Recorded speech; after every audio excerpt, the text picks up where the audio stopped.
Welcome to the Athena Wellness Podcast, the show that invites you to take a seat around the community fire and listen to stories that inspire. I'm your host, Kathy Robinson, author, coach, and founder of Athena Wellness, a company that's dedicated to supporting you on your journey to live more wholeheartedly. Hello and welcome, friends. Thanks so much for joining me for the shortened Wellness Wednesday episode, a little midweek boost to help keep your warrior vibe high. Today's show is a Walking the Talk Vancast, a look behind the scenes into what I'm learning and working through, along with a takeaway for you. These portable episodes are informal and casual, recorded on the go from wherever I happen to be at the time. And today, I'm recording this at home on a gorgeous August afternoon. Today, we'll continue with the fifth installment of our multi-part series on reimagining midlife wellness. This series is focusing on the importance of staying well as we get older, especially in times of transition. These talks will provide a framework for you to define what matters most to you at this stage of your life and ways to continue to take positive action to be well. Here's what we've discussed so far. In part one, we talked about the difference between wellness and well-being, the essential elements of well-being, and what can get in the way of your natural state of wellness. And then we ended with a series of questions for you to explore regarding your current state of well-being and how you're viewing the journey ahead. In part two, we explored the 5 Athena Principles, along with tools and practices that you can use to enhance your wellness and well-being. I also provided a free overview of the principles and an action plan that you can download at athenawellness.com/action plan, and I'll include a link in the show notes for you. In part 3, we talked about the first Athena Principle, which is self-compassion, defined as the care for one's own well-being in the form of self-acceptance and nurturing support. It's the ability to accept our imperfections and be kind and understanding toward ourselves, especially during times of transition. And last week, in part 4, we talked about the second Athena Principle, which is intention, defined as a way to help us aim, set direction, and connect emotionally to what we want. It's the heart-based why behind the urge to transform. Today, we'll be exploring the third Athena Principle, which is consistency, defined as the art of staying committed and engaged, especially during challenging times. And perhaps you've heard the stories. An NFL coach arrives at the playing facility on a July 4th holiday to find his all-star running back doing drills and running stadium steps all by himself. Or the NBA superstar who was in the gym shooting baskets the morning after winning an NBA championship. Or the infamous anti-inflammatory nutrition and flexibility protocols a celebrity quarterback followed year-round that extended his playing career well into his 40s. This type of preparation exists in the business world as well, with corporate executives, this podcaster included, over-preparing for important meetings and practicing presentations repeatedly, aloud and in front of the mirror, years into a career, to build the confidence needed to take command in the boardroom. The common thread weaving through each of these stories is the importance of consistent action, a critical factor in determining success because it leads to reliable outcomes and results. And the reverse is true as well. Inconsistent action usually equates to less than optimal results. Why is consistency so impactful? Repetition creates an environment of continuous improvement where feedback and learning can be applied, allowing adjustments to be made in real time while moving toward the intended outcome. This trial and error approach builds trust with our inner knowing and develops new habits we begin to rely upon as we find our own way. Then, our level of personal empowerment increases because we realize that the responsibility for a beneficial outcome lies within us, leaving little room for blame or excuse. The more we practice consistency, the more we come to know that being present each day is the key to moving closer to realizing our intentions.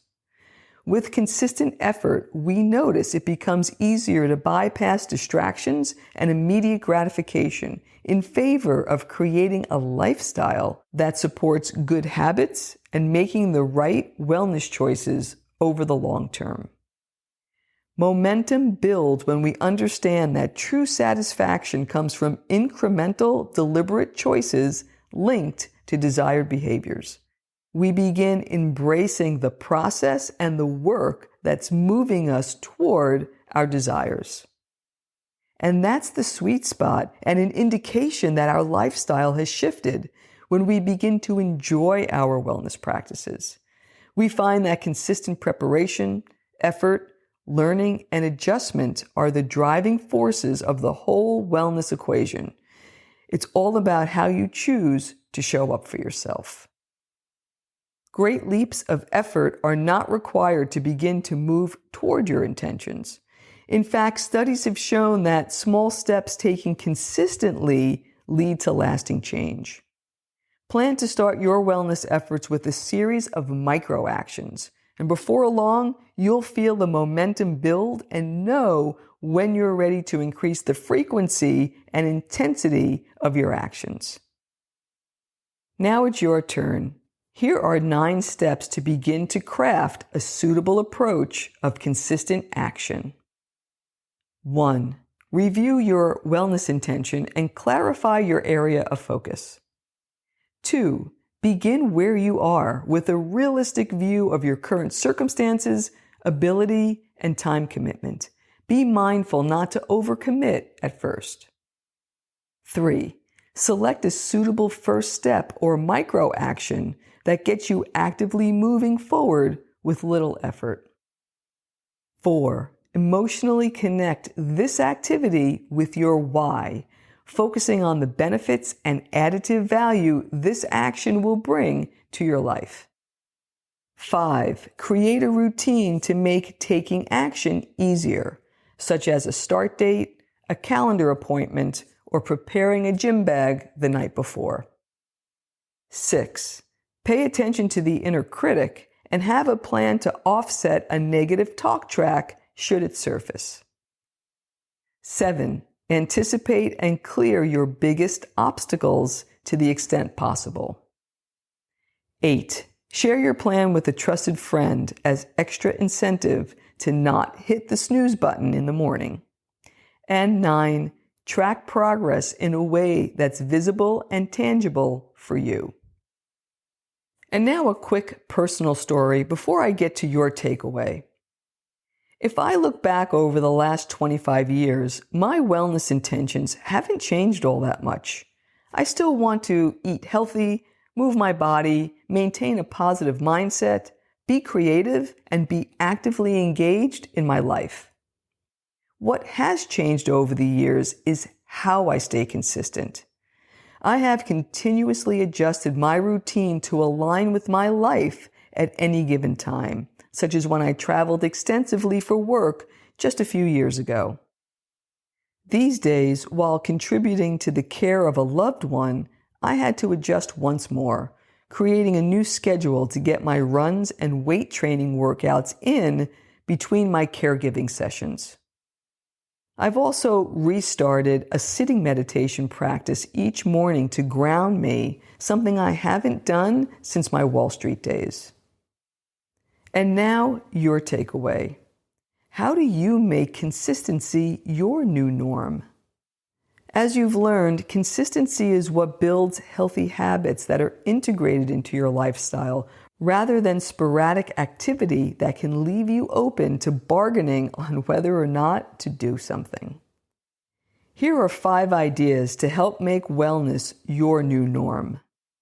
1. Immerse yourself in your new activity by learning about it, reading, listening to podcasts, meeting with others with the same interests, and having fun discovering new things together. 2. Be true to yourself rather than fitting in with someone else's wellness expectations, and implement the changes that matter most to you. What changes will make you feel good, and what is actionable for you at this time in your life? 3. During the first 4 weeks of a new activity, try not to make exceptions to your new activity schedule. Instead, to the extent possible, get into a solid groove. 4. On the days you're not feeling motivated, perform your activity anyway. A substandard effort is better than none at all, especially in the beginning. And 5. Wellness choices don't need to be categorized as good or bad, checked off, or missed. Instead, view choices as those that are right for that day and moment, and choose mindfully. To summarize, true long-term success is not about perfection. Our best plans can go awry. The key is getting back on track as soon as possible and using the feeling of being off course to adjust and move forward. I hope this session helped you remember that wellness is a journey, not a destination. It's a way of life that will ebb and flow. The overall aim is to make healthy choices the norm over time, not the exception or something you have to do. Small achievements can lead to large accomplishments. With enough practice, you'll be able to reach a tipping point where things get easier with less mental and emotional effort. Wellness becomes the norm when you keep upgrading your lifestyle little by little, expecting more of yourself over time, while gradually moving your wellness target forward at periodic intervals. Where intentions meet consistency, that's where the magic happens. Thank you so much for listening to this series. Remember that you can download a free Athena Principles overview at athenawellness.com/action plan to help you chart your unique path. And I'll be back next time with the next installment of Reimagining Midlife Wellness. Until then, be well. Thank you so much for joining me today. I know there are many ways you can spend your time. Thank you for choosing to spend it with me. Until our paths cross again, be kind to yourself and show your warrior spirit some love. If you know anyone who could benefit from today's episode, please pass it on. And many thanks for supporting the show by subscribing and leaving a review. It means a lot, and it helps others find their way to our circle. If you'd like to access the show notes, have a question you'd like addressed on a future episode, or would like a transcript of this episode, visit www.athenawellness.com/podcast. Until next time, be well.